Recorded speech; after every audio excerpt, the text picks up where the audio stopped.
O meu objeto de pesquisa é a telenovela Nos Tempos do Imperador, que foi exibida em 2021 na TV Globo. A novela é uma produção brasileira histórico-ficcional que retrata parte do período do Segundo Reinado. O foco desse trabalho é a representação da escravidão na trama. A análise que eu faço aqui é a partir do vídeo de divulgação que circulou na internet antes da estreia da novela. Na trama, grande parte da narrativa da escravidão se desenvolve na região da Pequena África. Esse território ele fica situado na cidade do Rio de Janeiro e ganhou projeção nas últimas décadas. Isso porque, em 1996, uma obra numa moradia do bairro levou à descoberta do chamado Cemitério dos Pretos Novos, para onde iam os que não resistiam às duras condições de travessia atlântica. Em 2011, outra obra, dessa vez de revitalização da região portuária da cidade do Rio, trouxe à tona o Cais do Valongo, por onde chegaram milhares de africanos para serem escravizados aqui no Brasil. Para se ter uma ideia, após uma pesquisa arqueológica no local, foram descobertos cerca de 1.200.000 objetos de diversos povos africanos. Assim, partindo do pressuposto de que ao fazer uso de mensagens carregadas de simbolismos e significados, as produções de conteúdo históricos ficcionais possuem valor documental e são legitimadoras de um discurso político e social do tempo presente, eu parto de duas perguntas na minha pesquisa. Como a história da escravidão no Brasil Império é imaginada, é representada pelos autores, e como a região da Pequena África do século XIX aparece no século XXI na novela Nos Tempos do Imperador. Ou seja, o que da historiografia recente e dos debates atuais na sociedade são incorporados na narrativa da trama. Um dos autores que eu uso é o Chartier. Para ele, as representações não se contrapõem ao real, mas se constituem a partir de determinações sociais que se tornam matrizes de classificação e ordenações do próprio mundo social, ou seja, do mundo real. Um ponto fundamental é olhar esses conteúdos ficcionais como fonte de pesquisa histórica, mas como produtos que trazem apenas uma das maneiras possíveis da história existir. Não se pode generalizar o que foi a escravidão na cidade do Rio de Janeiro a partir da trama aqui analisada. O que ela nos permite é compreender aspectos do período retratado e, com isso, encontrar paralelos e até distanciamentos entre a história e a ficção. O vídeo ele começa dizendo que é preciso contar para que não se caia no esquecimento. A expressão é preciso contar presume uma ideia de ação, realizada a partir de uma postura ativa no contar a história. Ciente da sua força como veículo disseminador de ideias, é a mídia atuando como legitimadora de um discurso, nesse caso, um discurso histórico. Seria ela, então, a porta-voz da história. Já a expressão para que não se caia no esquecimento atesta o reconhecimento pela mídia de uma historiografia da escravidão calcada no apagamento e no silenciamento. Trouillot diz que é preciso conhecer para reconhecer. Em outro momento, a narradora explica que o que se chamava de mercadoria não era coisa de usar, era gente. Gente como a gente, que ri, que chora e que sente. A concepção de escravizados não como seres humanos, mas peças de mercadorias, permeou ao longo de séculos a historiografia dominante, eurocêntrica e verticalizada. Já no vídeo, a gente pode dizer que há elementos que sugerem uma crítica a essa concepção do negro como um sujeito passivo. Aqui eu trago Sidney Chalhoub, que nos anos de 1980 foi peça-chave na virada dessa leitura do escravizado como mercadoria versus sujeito, e trouxe importantes contribuições para o campo.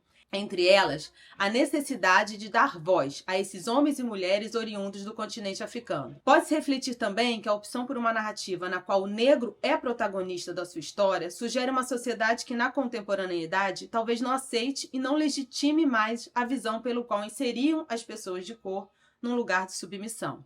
Num outro momento, o vídeo faz um chamamento ao público, reivindicando uma atitude ativa do telespectador contra os horrores da escravidão. A memória é uma forma de combate. A palavra combate nos remete a uma memória que se conecta com os movimentos sociais e com as políticas de reparação histórica, que ganharam força nas últimas décadas. Grupos que foram silenciados e que hoje se mobilizam em prol de uma nova historiografia. A terceira Conferência Mundial contra o Racismo, Discriminação Racial, Xenofobia e Intolerância Correlata das Organizações das Nações Unidas, que aconteceu em Durban, na África do Sul, em 2001, foi considerado um marco para a necessidade de políticas de reparação histórica.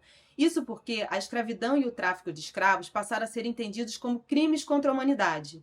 No Brasil, foram criados diversos mecanismos, fruto desse encontro, como a Política Nacional de Ação Afirmativa, a aprovação do Estatuto da Igualdade Racial em 2010 e muitos outros. Em outro momento do vídeo, a narradora contextualiza a região da Pequena África. Toda essa região, desde a Praça Mauá até a Cidade Nova, foi batizada de Pequena África. Quem deu esse nome foi um compositor, músico e pintor brasileiro, Heitor dos Prazeres.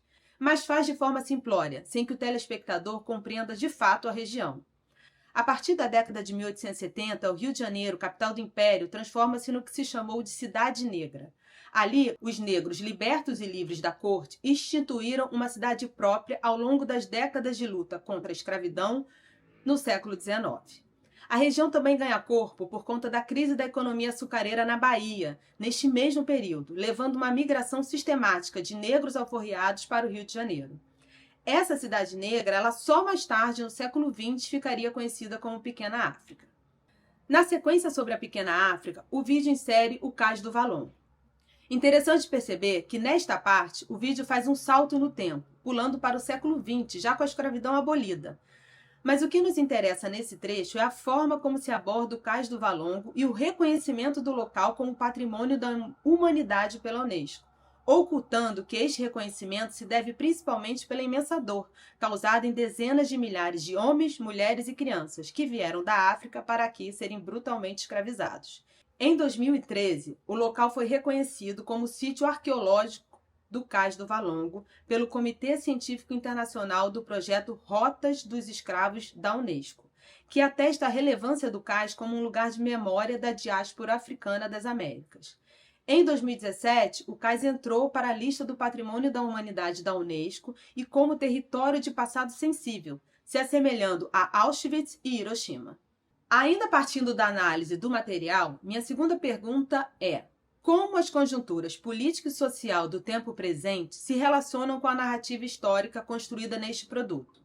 No campo da história, podemos falar nas novas perspectivas na historiografia da escravidão, entre elas os debates sobre reparação, conectados à reescrita da história, e, a partir daí, a mitigação de injustiças cometidas pelo passado traumático do regime escravista. E pode-se perceber que a trama incorpora alguns elementos dessa conjuntura, como que já foi mostrado aqui em relação à concepção do negro como personagem ativo. No campo da tecnologia, é preciso pensar no espaço aberto pelas redes sociais a uma pluralidade de vozes, e com isso, o fortalecimento dos movimentos sociais, com diferentes públicos exigindo, entre outras reivindicações, representatividade nos meios de comunicação. É preciso lembrar também que o ano de 2021, o ano de veiculação da trama, o Brasil enfrentava, junto com outros países do globo, a pandemia de Covid-19. A novela incorporou questões políticas e sociais do tempo presente, ao fazer paralelos com a história, como, por exemplo, a analogia da epidemia de febre amarela no século XIX com a pandemia da Covid-19 na contemporaneidade. Representações da história construída a partir das demandas do tempo presente, onde muitas vezes fala-se mais do hoje do que o próprio passado.